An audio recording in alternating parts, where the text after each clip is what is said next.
বৃশ্চিক রাশির ক্ষেত্রে শনি অবস্থান করছে পঞ্চম ঘরে, নিজের নক্ষত্র উত্তরা ভাদ্রপদে বক্রী অবস্থায় রয়েছে। এবার এই অক্টোবরের 3 তারিখে নক্ষত্র পরিবর্তন হচ্ছে, অবস্থান করবে দেবগুরু বৃহস্পতির নক্ষত্র পূর্বা ভাদ্রপদে এবং এই নক্ষত্রে 28শে নভেম্বর পর্যন্ত বক্রী অবস্থায় থাকবে। তবে আজকের আলোচনাটা 11ই নভেম্বর পর্যন্তই হবে, কারণ দেবগুরু বৃহস্পতি রাশি পরিবর্তন করছে 18ই অক্টোবর, আর 11ই নভেম্বরে যে দেবগুরু বৃহস্পতি আবার বক্রী হয়ে যাবে।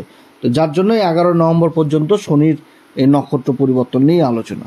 তো এই সময়কালে এই বৃশ্চিক রাশি কোন দিক থেকে লাভবান হবে, দেবগুরু বৃহস্পতির এই নক্ষত্র অবস্থান শনিদেবের কোন দিক থেকে আবার বিশেষ সাবধানে থাকতে হবে এবং কোন বিশেষ উপাচার করবে, এই সমস্ত কিছু আজকের এই ভিডিওতে তুলে ধরবো বৃশ্চিক রাশির সম্পর্কে।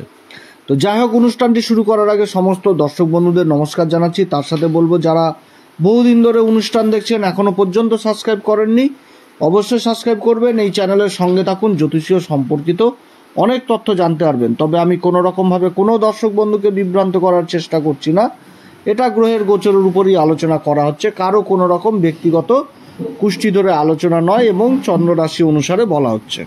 শনি অবস্থান করছে বৃশ্চিক রাশির পঞ্চম ঘরে। তো ত্রিকোণে যখন কোনো পাপী গ্রহ অবস্থান করে তখন তার পাপ প্রভাবটাকে হারিয়ে ফেলে এবং সেই ঘরটাকে খারাপ করার চেষ্টা করে, আর যে ঘরের কারকত্ব রাখে সেই ঘরের ফলে বৃদ্ধি করে দেয়। তো বর্তমানে তো শনির 7.5 বা শনির ঢাইয়া চলছে না বৃশ্চিক রাশির ক্ষেত্রে। তো পঞ্চম ঘরে অবস্থান, তো পঞ্চম ঘরে অবস্থান আবার দক্ষিণ ভারতে বহু জ্যোতিষীরা বলে পঞ্চম ঘরে শনির অবস্থান অতটা ভালো নয়। তো যাই হোক, সেটা পরবর্তী ব্যাপার। তো আজকে এই যে শনির নক্ষত্র পরিবর্তন হচ্ছে দেবগুরু বৃহস্পতির নক্ষত্রে, এই পরিবর্তন বৃশ্চিক রাশির ক্ষেত্রে কিন্তু একটা আমূল পরিবর্তন নিয়ে আসবে এবং একটা ভালো দিক কিন্তু একটা এই সময়কালে লক্ষ্য করা যাচ্ছে বৃশ্চিক রাশির ক্ষেত্রে। একেই তো অবস্থান করছে পঞ্চম ঘরে, তো পঞ্চম ঘরে অবস্থান করছে গুরুরই রাশি দেবগুরু বৃহস্পতির রাশি মীন রাশিতে এবং দেবগুরু বৃহস্পতির নক্ষত্রে আবার অবস্থান।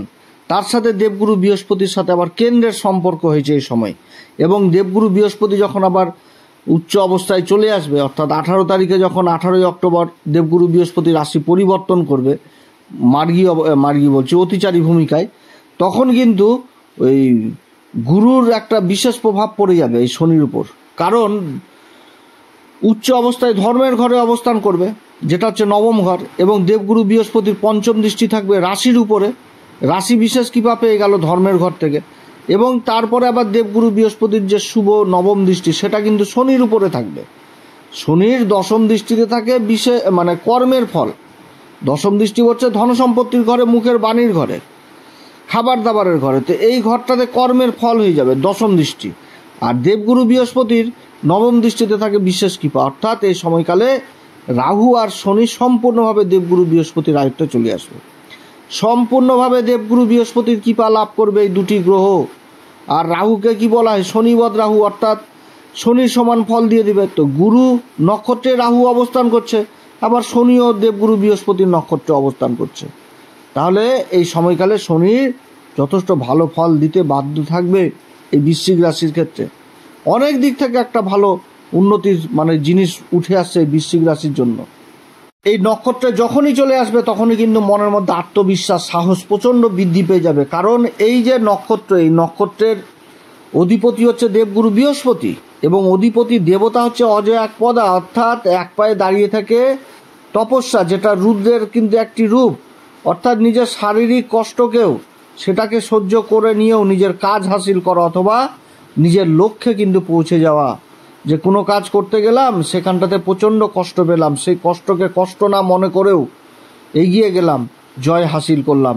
অর্থাৎ এই সময়কালে কিন্তু সেটাই বুঝাচ্ছে এই বৃশ্চিক রাশির ক্ষেত্রে, যে কর্মক্ষেত্রে মান সম্মান পদ প্রতিষ্ঠা একটা কিন্তু ভালো জিনিস হতে যাচ্ছে এই সময়কালে, যাতে আর্থিক দিকটা মজবুত হবে। এবং এই যোগটা তৈরি হচ্ছে সন্তানের ঘরে। সন্তানের ঘরে শনি কিন্তু অবস্থান করছে, অর্থাৎ বৃশ্চিক রাশির পিতামাতারা সন্তানের দিক থেকে এই সময়কালে নিশ্চিন্ত হবে। সন্তান যে কর্ম করবে সেই কর্মেই কিন্তু একটা উন্নতির যোগ এই সময়কালে থাকছে।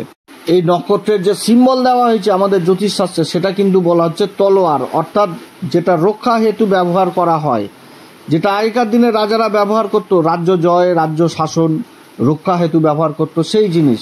অর্থাৎ এই সময়কালে এই বৃশ্চিক রাশির বহু জাতক জাতিকারা যারা প্রশাসনের দিকে কোনো কাজের চেষ্টা করছেন বা প্রশাসনে কোনো কাজকর্ম পার্ট টাইমার হিসাবে কাজ করছেন, সেগুলো পার্মানেন্ট হয়ে যাওয়া, কিংবা প্রমোশন হয়ে যাওয়া, কিংবা যারা পুলিশ, ডিফেন্স, সেনাবাহিনী এই সমস্ত কাজের যারা চেষ্টা করছেন সেই কাজগুলোতে কর্মলাভ করে যাওয়া, এগুলো বোঝাচ্ছে।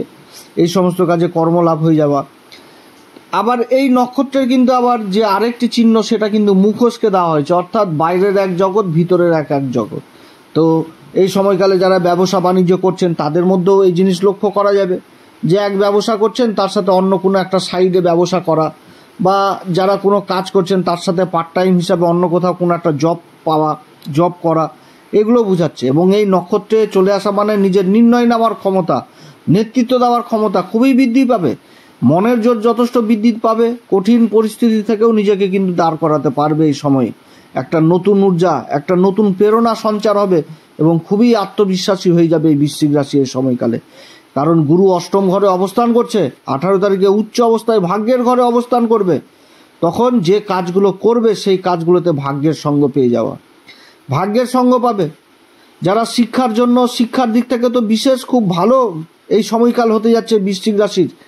যারা কোনো গবেষণার সাথে যুক্ত রয়েছেন, কোনো রিসার্চ জাতীয় বিদ্যার সাথে যুক্ত রয়েছেন, বা যাদের বিদেশে গিয়ে পড়াশোনা করার প্রবল ইচ্ছা, তারা ভালো অনুকূল পরিবেশ পাবে এই সময়কালে। এই সময়কালে যারা পিতার কর্মে যথেষ্ট উন্নতির যোগ থাকবে, পিতা যে কর্ম করবে সেই কর্মে উন্নতির যোগ থাকছে এই সময়কালে। কিংবা পারিবারিক সূত্রে কর্ম হস্তান্তর হয়ে যাওয়া, সেটাও কিন্তু বোঝাচ্ছে যে ঠাকুরদাদা করছে, তারপরে পিতা করবে, তারপরে তার সন্তানরা করবে। এই রকম কিন্তু কাজ এই সময়কালে পাওয়ার প্রবল সম্ভাবনা থাকছে।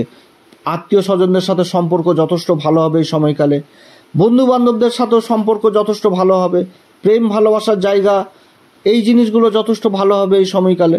কারণ শনি এতদিন নিজের নক্ষত্রে ছিল বক্রী অবস্থায়, এবার চলে আসলো গুরুর নক্ষত্রে। তো গুরুর নক্ষত্রে যখনই আসা, গুরু মানেই কি? মায়া, মমতা, স্নেহ, প্রেম, ভালোবাসা, এইগুলোই তো। কারণ গুরুই হচ্ছে কি? গুরুর জ্ঞানের আলোতে অন্ধকার দূর হয়, গুরু হচ্ছে এগুলোর কারক।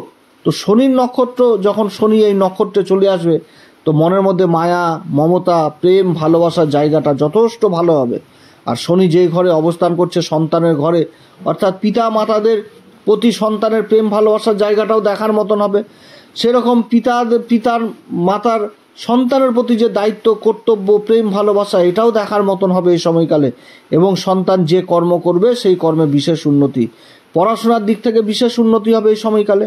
একাগ্রতা নিয়ে যদি পড়াশোনা করে, কারণ শনি তো কর্মের দেবতা, তো সন্তান যদি সেই কর্ম করে, পড়াশোনার দিকে যদি একটু মনোযোগী হয়, তাহলে পড়াশোনাতে দারুণ তুখার হয়ে যাবে, খুবই সুন্দর একটা পরিবেশ হবে। এছাড়া যারা কর্ম লাভের চেষ্টা করছেন, যে কোনো কর্ম, সেই কর্মে সফলতা পেয়ে যাওয়া। শনির দৃষ্টি থাকছে লাভের ঘরে, সপ্তম দৃষ্টি লাভের ঘরে থাকছে, ব্যবসা বাণিজ্যের ঘরে থাকছে তৃতীয় দৃষ্টি। অর্থাৎ কর্মের দিক থেকে যারা রোজগারের ইনকামের সাথে জড়িত, তাদের আর্থিক দিক যথেষ্ট মজবুত হবে এই সময়কালে। কারণ এই নক্ষত্রের যে পুরুষার্থ, সেটা কিন্তু বলা হয়েছে অর্থকেই। অর্থাৎ টাকা পয়সা, সেই জিনিসগুলো কিন্তু বোঝাচ্ছে। নিজের লক্ষ্যে পৌঁছাতে পারবে এই সময়কালে।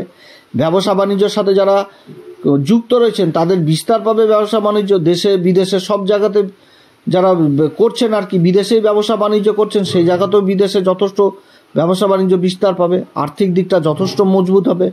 আত্মীয় স্বজনদের সাথে বিবাদ যদি হয়ে থাকে তার সমাধান হবে। পারিবারিক বিবাদ যথেষ্ট দূর হবে এই সময়কালে। যে কোনো প্রতিযোগিতামূলক পরীক্ষায়, বা যারা প্রতিযোগিতামূলক পরীক্ষায় বসছেন, যেমন পুলিশ, ডিফেন্স, সেনাবাহিনী, এই সমস্ত দিকেও কিন্তু একটা ভালো অনুকূল পরিবেশ থাকছে এই সময়কালে। এবং এই যে নক্ষত্র, এই নক্ষত্রে কিন্তু আধ্যাত্মিক প্রবৃত্তিও থাকে। অর্থাৎ পঞ্চম ঘরে শনির এই অবস্থান এবং শনির উপরে দেবগুরু বৃহস্পতির যে দৃষ্টি, এই সময়কালে আধ্যাত্মিক চেতনা যথেষ্ট বৃদ্ধি পাবে এই বৃশ্চিক রাশির ক্ষেত্রে। আধ্যাত্মিক ধর্মের পথে চলা, আর শনি থেকে তো ধর্ম জিনিসটা উঠেই আসে এমনিতে। তো ধর্মের পথে চলা, সমাজের প্রতি দায়িত্ব, কর্তব্য, সমস্ত কিছু কিন্তু উঠে আসছে এই বৃশ্চিক রাশির ক্ষেত্রে।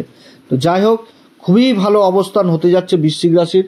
এটা বললে খুব ভালোই লাগছে বলতে, এই কারণে যে বৃশ্চিক রাশি এর আগে যে ঢাইয়ার পরিবেশ দেখেছিল, শনির যে একটা অন্য রূপ দেখেছিল, শনির যে একটা কালো প্রভাব দেখেছিল, যে প্রতিনিয়ত অপমান, ছোট, নিজের কর্মহীন অবস্থা, বিনা দোষ করেও কর্মক্ষেত্রে বসের সাথে সম্পর্ক খারাপ, আত্মীয় স্বজনদের বাড়িতে গেলে একটা হীন পরিবেশ, এই বুঝি টাকা ধার চেতে এসছে, বন্ধু বান্ধবদের মোবাইলের নাম্বার লুকিয়ে ফেলা, বা বন্ধু বান্ধবদের সাথে সংযোগ বিচ্ছিন্ন হয়ে যাওয়া, এই জিনিসগুলো থেকে কিন্তু এখন যথেষ্ট একটা উন্নতির জায়গায় চলে আসবে।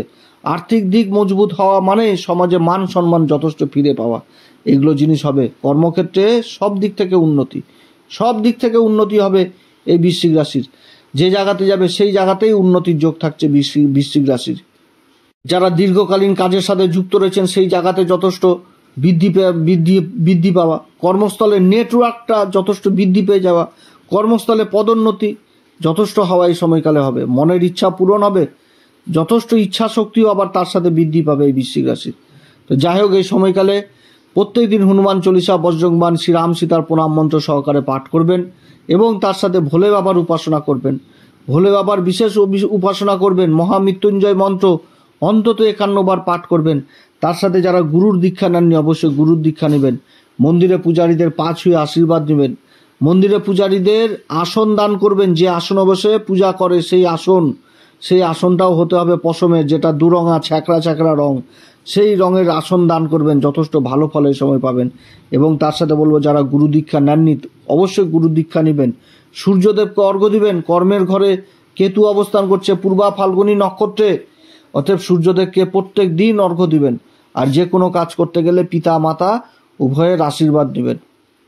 তো যাই হোক, অনেক কথা আলোচনা করলাম বৃশ্চিক রাশির ক্ষেত্রে। যথেষ্ট ভালো সময় বৃশ্চিক রাশি, এগিয়ে যাও, যথেষ্ট ভাগ্য সঙ্গ পাবে এই সময়কালে। এবং গুরুর রাশি পরিবর্তন নিয়ে যে ভিডিওটা দিব সেই সময় উল্লেখ করব যে কোন দিক থেকে গুরু প্রভাব পড়বে বৃশ্চিক রাশির, কোন দিক থেকে চরম শিখরে উঠবে, সমস্ত কিছু আলোচনা করব। তো যাই হোক, আপনারা সবাই ভালো থাকেন। এই আলোচনা যদি সত্যিই ভালো লাগে তাহলে নিজের ভেবে এই AstroSM বাংলা চ্যানেলকে অবশ্যই সাবস্ক্রাইব করবেন। সাবস্ক্রাইব করতে 1 সেকেন্ডেরও সময় লাগে না, কিন্তু একটা সাবস্ক্রাইব করা মানে খুব ভালো লাগে। মনের দিক থেকে প্রচণ্ড আনন্দ পাই, অনুপ্রাণিত হই আপনাদের একটা সাবস্ক্রাইবে। অবশ্যই করবেন। আপনারা সবাই ভালো থাকেন। শারদীয়ার শুভ বিজয়া জানাচ্ছি প্রত্যেকটা দর্শককে। আপনারা সবাই ভালো থাকেন। ঈশ্বর আপনাদের সবার মঙ্গল করুক। নমস্কার, ধন্যবাদ।